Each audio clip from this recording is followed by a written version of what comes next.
जी, मेरे सुंदर पति, मुझे मिठाई ला दो। इंसानों की चोरी करना कोई बच्चों का खेल नहीं है। मैं कल भी बहुत मुश्किल से बचा था। वो हलवाई इंसान तो मेरा पंख ही तोड़ने वाला था। आज तुम दाना खा लो। नहीं खाऊंगी, नहीं खाऊंगी, मैं दाना नहीं खाऊंगी, मुझे मिठाई ही खानी है। कालू कौवा जानता था कि उसकी पत्नी गौरी कौवी बहुत जिद्दी है, इसलिए कालू कौवा उड़ता है और इंसानों की बस्ती की तरफ जाता है। मोटा हलवाई अपनी मिठाई की दुकान पर बैठा हुआ था। कालू कौवा पेड़ के ऊपर छुप कर बैठ जाता है। बहन जी, खालिस देसी घी से मिठाई बनाता हूँ। मेरी मिठाई बहुत स्वादिष्ट होती है। हलवाई अपने ग्राहक से बातें कर रहा था कि कालू कौवा पीछे से उड़ता है और एक गुलाब जामुन अपनी चोंच में लेकर फुर्र से उड़ जाता है। छी छी, कौवा, काला कौवा, आज फिर मेरी मिठाई उठाकर भाग गया। जिस दिन पकड़ा गया मैं तुम्हारे पंख ही तोड़ दूंगा। बहुत मुश्किल से चुरा कर लाया हूँ आज ये मिठाई खा लो और फिर दोबारा मुझे ना कहना। सारे पक्षियों की तरह तुम भी दाना ही खाया करो। कालू जी, तुम्हें अच्छे से मालूम है मुझे दाना खाना पसंद नहीं है। गौरी कालू कौवे के सामने बैठकर मजे मजे से गुलाब जामुन खा लेती है। दूसरे दिन चिड़िया गौरी कौवी के दरवाजे पर दस्तक देती है। गौरी कौवी दरवाजा खोलती है। बताओ चिड़िया, कैसे आई हो? लो गौरी बहन, ये चने का दाना है। मेरी बेटी ने इम्तिहान में पहली पोजीशन ली है, इसलिए मैं पूरे जंगल में दाना बांट रही हूँ। अगर बांटनी ही थी तो मिठाई बांटती, ये दाना तो मुझे पसंद नहीं है। गौरी कौवी चिड़िया से दाना लेकर गिरा देती है। गौरी, भोजन की कद्र किया करो, ये दाना हमें जिंदा रखता है, ये भोजन है हमारा और तुमने दाना गिरा दिया है। गौरी को दाना खाना पसंद नहीं है।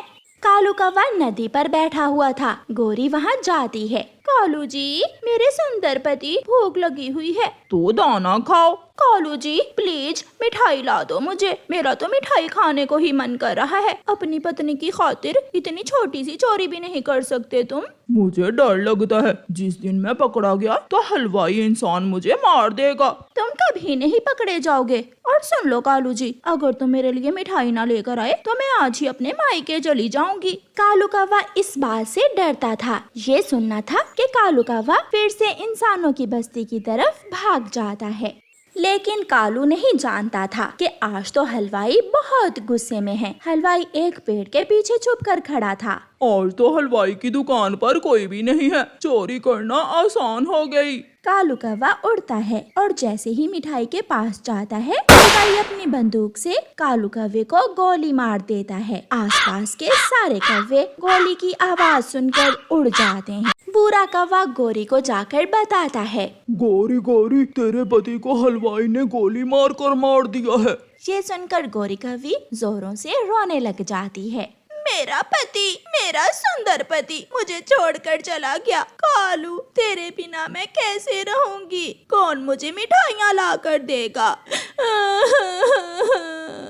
मेरा पति कालू जी।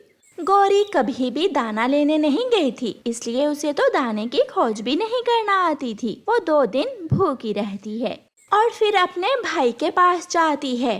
भाभी, मेरा भाई कहाँ है? वो दूसरे जंगल गए हुए हैं काम करने। भाभी, मैं भूखी हूँ, मुझे दाना दे दो। ना, मेरे घर में कुछ नहीं है, तुम जाओ और अपने जंगल में किसी से दाना लेकर खा लो। गौरी कौवी रोती हुई वहाँ से चली जाती है। एक पेड़ पर बैठा हुआ तोता अमरूद खा रहा था। तोते, मुझे थोड़ा सा अमरूद दे दो। ना, वो दिन याद करो जब तुम मिठाई ही खाया करती थी, और वो भी चोरी की। तुमने चोरी की मिठाई खाने के लिए अपने पति की ही जान ले ली। चल भाग यहाँ से। गौरी चली जाती है और अपने घर जाकर रोने लग जाती है। मैंने कालू को बहुत तंग किया। कालू मेरी वजह से ही मर गया। अगर मैं मिठाई खाने की जिद ना करती तो मेरा कालू आज मेरे साथ होता। दरवाजे पर दस्तक होती है।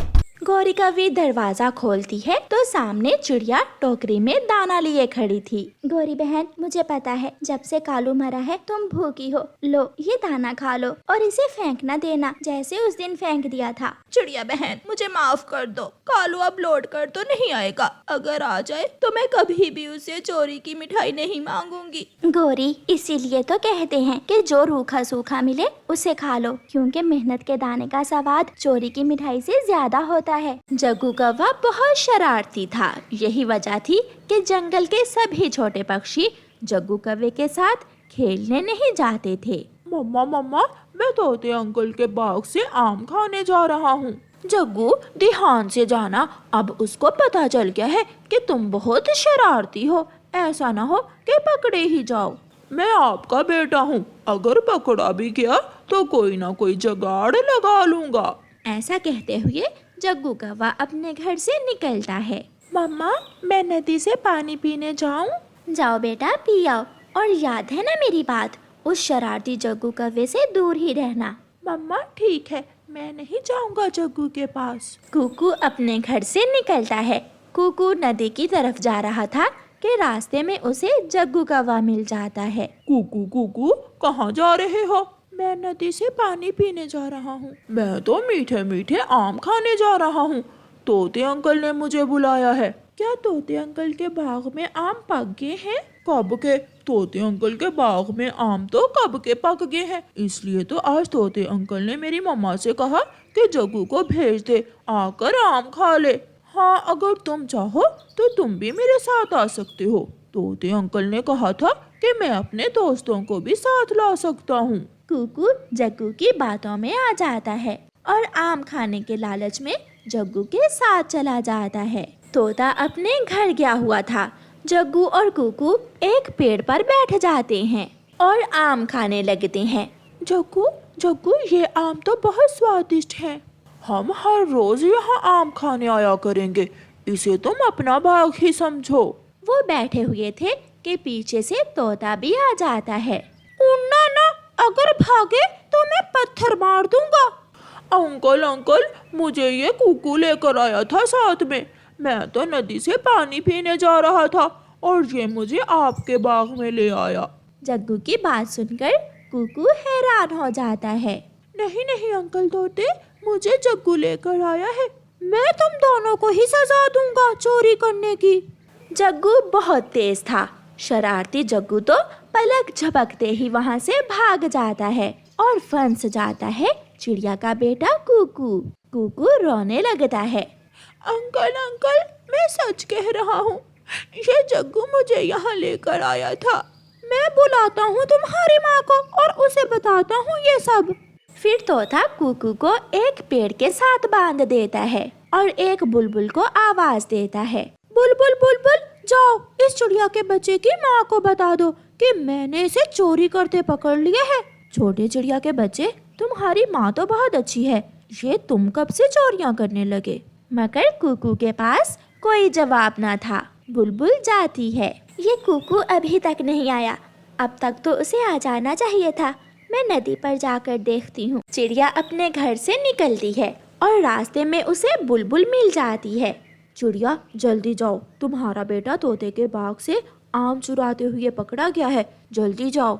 ऐसा नहीं हो सकता, मेरा बेटा चोर नहीं है, वो चोरी नहीं कर सकता। खुद जाकर देख लो। चिड़िया जल्दी जल्दी तोते के बाग की तरफ उड़ती है। अब जो भी हो जाए, तुम ना मानना कि तुम कुकू को अपने साथ लेकर गए थे।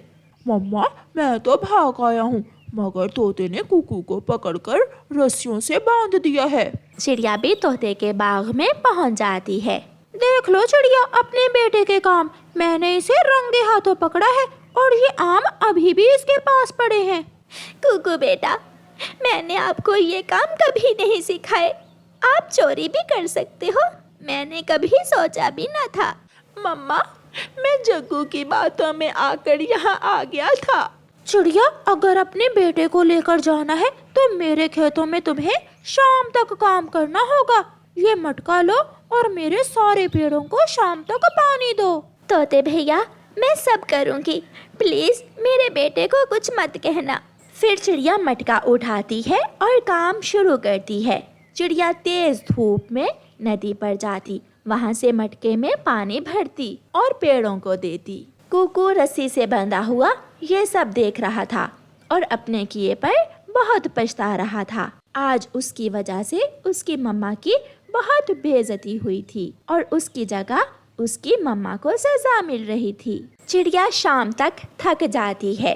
चिड़िया, अब ले जाओ अपने बेटे को, शायद इसे अब एहसास हो गया होगा कि कभी चोरी नहीं करते। चलो बेटा, घर चले। मम्मा चिड़िया कुकू को घर ले आती है। कुकू अपनी मम्मा से बहुत ज्यादा शर्मिंदा था। वो बहुत कुछ कहना चाहता था, मगर वो सिर्फ इतना ही कहता है। मम्मा, आपकी कसम, आज के बाद मैं हमेशा आपका ही कहना मानूंगा, क्योंकि मुझे मालूम हो गया है कि माँ बाप का कहना मानने में ही हमारी बेहतरी है। मम्मा चिड़िया कुकू को गले से लगा लेती है।